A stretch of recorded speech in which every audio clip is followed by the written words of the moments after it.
Weton tibo gunung, trah calon wong sugih rezeki, kokoh dan berwibawa. Keinginannya tinggi namun bisa terwujud. Layaknya kegagahan sang gunung yang kokoh layaknya paku bumi. Dalam primbon Jawa, istilah tibo gunung secara harfiah berarti jatuh gunung atau mendapat gunung. Ini adalah salah satu kategori dalam perhitungan garis nasib yang melambangkan kekokohan, keteguhan, dan kestabilan, baik dalam hal rezeki, kedudukan, maupun karakter diri. Seseorang dengan weton tibo gunung dipercaya memiliki pondasi hidup yang kuat, mampu berdiri tegak menghadapi badai kehidupan, dan seringkali mendapatkan rezeki yang mengalir deras layaknya air dari pegunungan. Berikut adalah weton-weton yang termasuk dalam kategori tibo gunung beserta keistimewaannya. 1. Minggu Legi. Mengapa disebut tibo gunung? Weton ini berada di bawah naungan lakuning gunung yang artinya mampu berdiri tegak seperti gunung. Mereka memiliki kedudukan dan rezeki yang tinggi, serta dikenal pendiam namun memiliki perilaku positif dan pemaaf. Keistimewaan, rezeki lancar dari berbagai penjuru, dihormati banyak orang, dan memiliki wawasan luas. 2. Selasa Pon. Mengapa disebut tibo gunung? Bersama Minggu Legi dan Jumat Wage, Selasa Pon termasuk dalam kelompok Neptus 10 yang dinaungi lakuning gunung. Mereka memiliki jiwa kemanusiaan yang tinggi, suka menolong, dan tidak serakah. Keistimewaan, karakter penuh kasih dan syukur membuat rezekinya terus mengalir, serta memiliki kekuatan batin yang kokoh. 3. Jumat Wage. Mengapa disebut tibo gunung? Weton ini berada di bawah naungan Satrio Wibowo dan lakuning gunung. Mereka dikenal jujur, berwibawa, dan dihormati di lingkungannya. Keistimewaan, rezeki stabil dan lancar, memiliki kedudukan yang dihormati, serta mampu menjadi pengayom bagi keluarga dan masyarakat.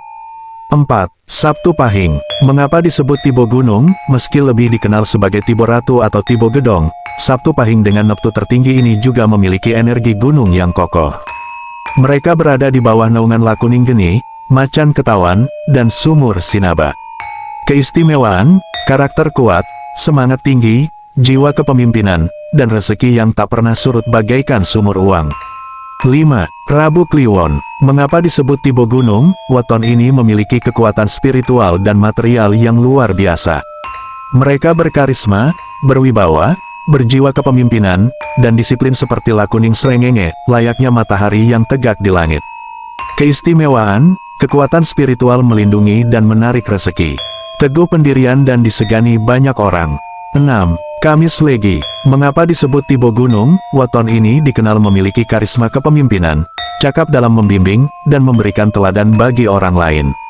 Mereka tekun dan memiliki kreativitas tinggi. Keistimewaan, sejak usia muda sudah stabil ekonominya dan akan langgeng sampai tua.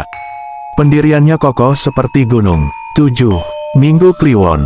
Mengapa disebut tibo gunung? Memiliki pendirian yang tegar, berkemauan keras, dan pantang menyerah. Mereka pandai dalam berkomunikasi dan bersosialisasi, yang bisa membuat mereka mencapai kedudukan tertinggi dalam bermasyarakat. Keistimewaan, kekuatan yang membuat mereka mudah menaklukkan segala tantangan. Rezeki mengalir dari relasi sosial yang luas.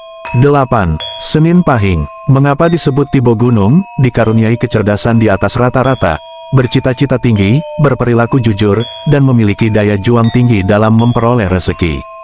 Keistimewaan, kreatif dan memiliki potensi besar untuk sukses di berbagai bidang. Karakternya kuat dan berkuasa seperti gunung yang megah.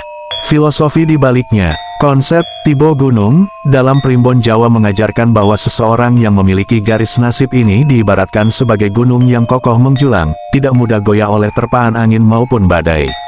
Kehidupan, gunung juga menjadi sumber kehidupan karena air mengalir dari puncaknya ke seluruh penjuru, melambangkan bahwa pemilik weton ini tidak hanya kaya secara materi, tetapi juga menjadi sumber berkah bagi orang-orang di sekitarnya. Namun perlu dipahami bahwa, tibo gunung, bukan jaminan instan tanpa usaha. Primbon Jawa tetap menekankan bahwa kerja keras, sikap rendah hati, rajin bersyukur, dan menjaga hubungan baik dengan sesama adalah laku hidup utama agar potensi besar yang dimiliki bisa terwujud dan membawa berkah. Kesimpulan, jika weton Anda termasuk dalam daftar di atas, jadikan ini sebagai motivasi untuk terus mengokohkan pondasi hidup dan menjadi sumber manfaat bagi orang lain. Jika tidak termasuk, jangan berkecil hati, setiap orang memiliki garis nasibnya masing-masing dengan keistimewaan yang berbeda. Yang terpenting adalah selalu berusaha, berdoa, dan bersyukur atas setiap nikmat yang diberikan. Sebab, rezeki sejati adalah ketika hati merasa cukup dan hidup terasa berkah.